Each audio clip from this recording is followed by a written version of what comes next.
Chapitre 123, ici pour faire des affaires, 4. C'est accent grave dire, il y a quelque temps, nous avons reçu des cosmétiques en cadeau. Des cosmétiques? Oui, oui. C'était une crème de soin pour la peau, d'un certain baron. La servante bégaya, clairement troublée par le comportement inhabituel de Marielle. Impatiente, Marielle se tourna vers la servante en chef et lui demanda ce qui se passait. Il y a quelques jours, un homme nommé baron Fanry a envoyé des cadeaux à diverses familles nobles. Je crois qu'il a également envoyé un cadeau et une lettre séparée au comte. Le baron Fanry. Je n'ai jamais entendu parler de lui. Il semble qu'il soit venu dans la capitale pour la première fois. Donc, il a distribué des cadeaux. Mais il en a envoyé un à mon mari et pas à moi.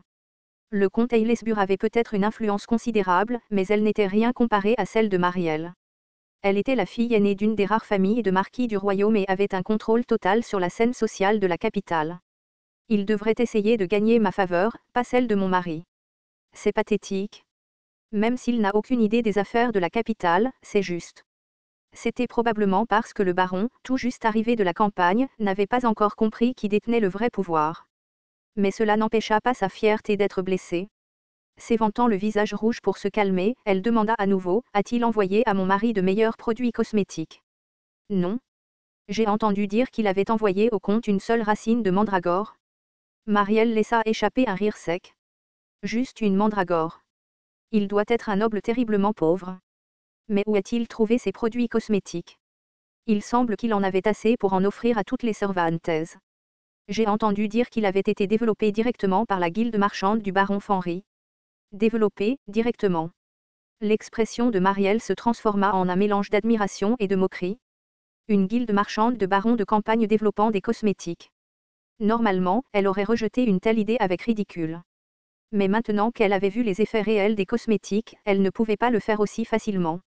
Après avoir réfléchi un moment, Marielle prit rapidement une décision et regarda la femme de chambre en chef. Annulez la réunion d'aujourd'hui. Dites-leur que je ne me sens pas bien. Et toi, viens avec moi. Elle prit la femme de chambre avec le plus beau teint et lui demanda en détail comment elle avait utilisé les cosmétiques. Après avoir payé une somme raisonnable, Marielle prit les cosmétiques qu'elle avait obtenus et les inspecta soigneusement. Dois-je utiliser ça ou pas? S'il ne fonctionnait pas, ce serait un soulagement.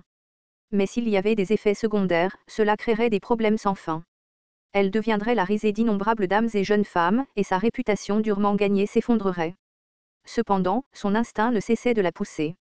Elle ne pouvait pas se permettre de laisser passer cette opportunité. Elle devait être la première à la saisir. Eh bien, aucun effet secondaire n'a été signalé. Certaines personnes ont même montré une amélioration visible. Essayons. Marielle se lava soigneusement le visage et commença lentement à appliquer la crème. Ah, ça. Est-ce que c'est ce que l'on ressent lorsqu'on applique la rosée du matin? Au début, elle avait une sensation légèrement collante, mais la crème fut rapidement absorbée par sa peau. Elle pouvait sentir l'humidité monter de l'intérieur de sa peau. C'était ça. Confiante dans son jugement, Marielle étala la crème uniformément sur son visage et se coucha tôt. Il n'y avait aucun moyen de voir des résultats spectaculaires en seulement un jour ou deux. Mais quand Marielle se réveilla, elle remarqua des changements subtils. C'est certain. Ça marche. On ne peut pas le voir de l'extérieur, mais c'est différent. Et il n'y a pas eu d'effet secondaire jusqu'à présent, donc l'effet doit être réel. Il serait stupide d'hésiter et d'attendre plus longtemps. Marielle n'avait pas l'intention de rater une belle opportunité. Elle a immédiatement appelé la femme de chambre en chef et lui a demandé où loge le baron Fanry et sa guilde marchande. Il réside dans une maison abandonnée à la périphérie de la capitale. Une maison abandonnée à la périphérie. Tu ne parles pas de cet endroit hanté, n'est-ce pas? Le manoir des corbeaux. Oui, c'est exact. Ils ne doivent vraiment pas avoir d'argent? Eh bien, cela joue en ma faveur.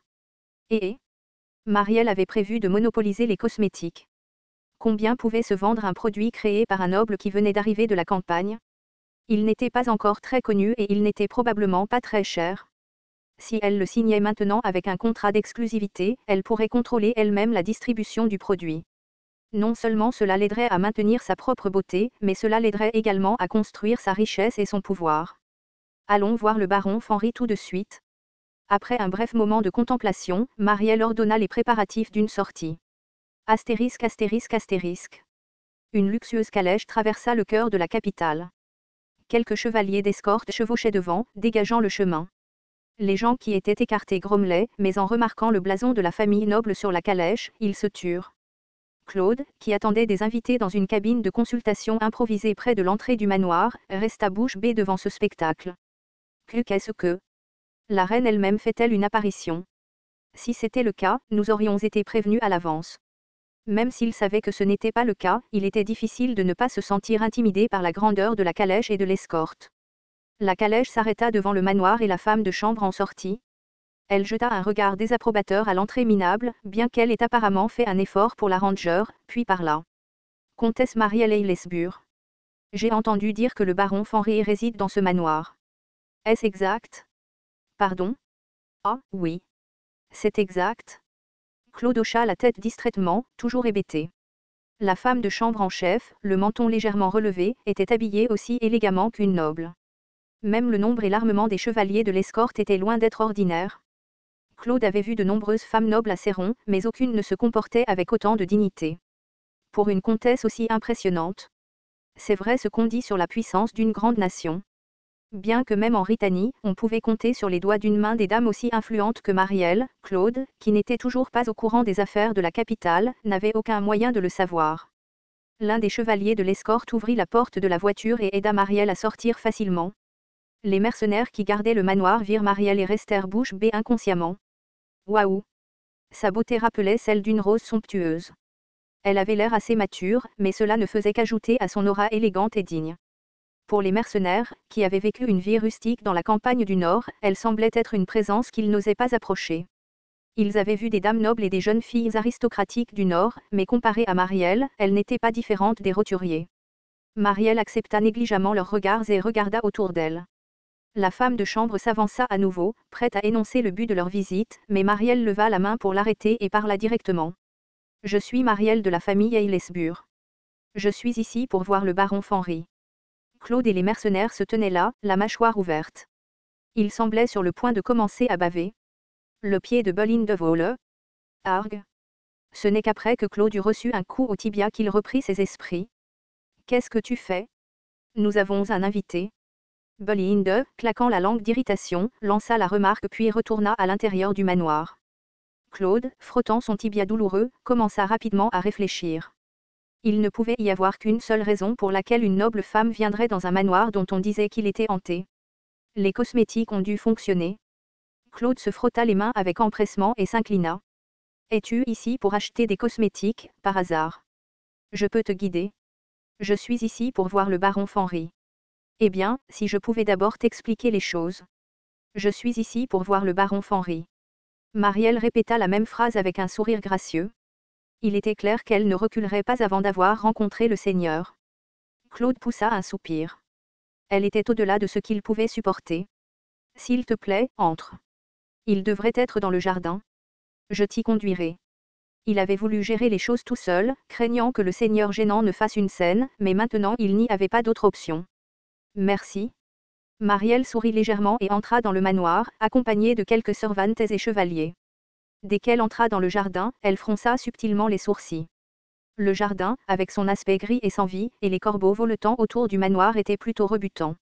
Peu importe sa pauvreté, elle ne pourrait jamais vivre dans un endroit comme celui-ci. Cela doit vouloir dire qu'il n'a vraiment plus d'argent. Négocier devrait être facile. Se sentant un peu plus à l'aise, elle suivit les conseils du personnel du manoir et entra dans le jardin. Ghislain était accroupi dans un coin du jardin, nourrissant les corbeaux. Monseigneur, la comtesse Aylesbury est ici pour vous voir. C'est vrai. Ghislain se leva lentement. L'un des corbeaux se percha nonchalamment sur son épaule. Enchanté de vous rencontrer. Je suis Ghislain Fenry. C.A.W. Marielle tressaillit au cri du corbeau, frissonnant légèrement. Cet homme est le baron Fenry. Il est si jeune. Marielle, scrutant Ghislain de la tête aux pieds, fut un peu décontenancée. Il avait une apparence grande et belle, et il semblait jeune. Il était rare qu'une personne aussi jeune ait le titre et le fief d'un baron. C'était peut-être possible s'il venait d'une famille assez puissante, mais... Le nom Fenry ne lui semblait pas familier, ce qui signifiait probablement qu'il s'agissait d'une maison noble mineure sans grande influence s'étendant aux régions centrales. Il a probablement eu de la chance et s'est retrouvé avec un petit morceau de terre. Peut-être que son père a divisé le domaine pour lui. Pourtant, pour un noble rural, elle devait le féliciter d'avoir gardé son sang-froid même après l'avoir vu. Marielle dissimula ses pensées complexes et inclina légèrement la tête. Je suis Marielle de la famille Aylesbury. Je vais aller droit au but. Je suis venu vous parler des cosmétiques fabriqués par votre guilde marchande, baron. Oh, c'est vrai. Les yeux de Guillain s'illuminèrent. Il avait craint qu'elle ne soit l'une de ces nobles dames qui aiment tourner autour du pot, mais elle s'est avérée plus directe qu'il ne l'avait prévu. Entrons à l'intérieur et discutons. Alors qu'il ouvrait tranquillement la voie dans le manoir, un sourire tira le coin des lèvres de Guillain. Un gros poisson a mordu à l'hameçon. En entendant le nom d'Aylesbury, il se souvint. La dame devant lui était une figure clé de la scène sociale de la capitale. La simple rumeur selon laquelle elle utilisait un certain produit cosmétique ferait en sorte qu'il se vendrait dans toute la capitale en un rien de temps. Étant donné qu'une noble dame aussi fière était venue le voir en personne, il semblait qu'il pourrait atteindre son objectif initial plus rapidement qu'il ne l'avait prévu. Astérisque astérisque astérisque. Dès que Marielle entra dans le salon et s'assit, elle alla droit au but. Vous venez de développer ce cosmétique et de l'amener dans la capitale, n'est-ce pas? Je suis ici parce que je veux obtenir un contrat d'exclusivité pour celui-ci. Elle semblait vraiment être une personne directe. Par contrat d'exclusivité, vous voulez dire exactement ce que ça veut dire. J'achèterai toute la production. Vous vous occupez du développement et je m'occupe de la distribution. Elle a même lancé une menace subtile. Si vous voulez vous implanter dans la capitale, vous aurez besoin de soutien. D'autres nobles et guildes marchandes essaieront de vous contrôler. Je peux empêcher cela grâce à mon influence. A l'inverse, si vous refusez, faire des affaires dans la capitale ne sera pas facile. Elle ne s'est pas embêtée avec des allers-retours inutiles. Guillain a hoché la tête, montrant qu'il comprenait. Eh bien, ça ne me dérange pas vraiment tant que je peux vendre beaucoup de cosmétiques, mais le prix est un peu élevé. Ça te va? Marielle s'est moquée intérieurement. Est-ce qu'il sait à qui il parle? C'est pourquoi il était difficile de négocier longuement avec des gens qui ne comprenaient pas. La famille Aylesbury est l'une des plus riches de la capitale. Si je ne peux pas le faire, alors personne d'autre ne le fera. De combien parlons-nous? 100 pièces d'or par unité. Pardon?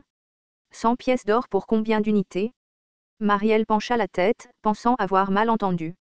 Guillain répéta clairement, s'assurant qu'il n'y avait pas de malentendu. 100 pièces d'or par unité. À ce moment-là, le sourire élégant sur le visage de Marielle s'est brisé.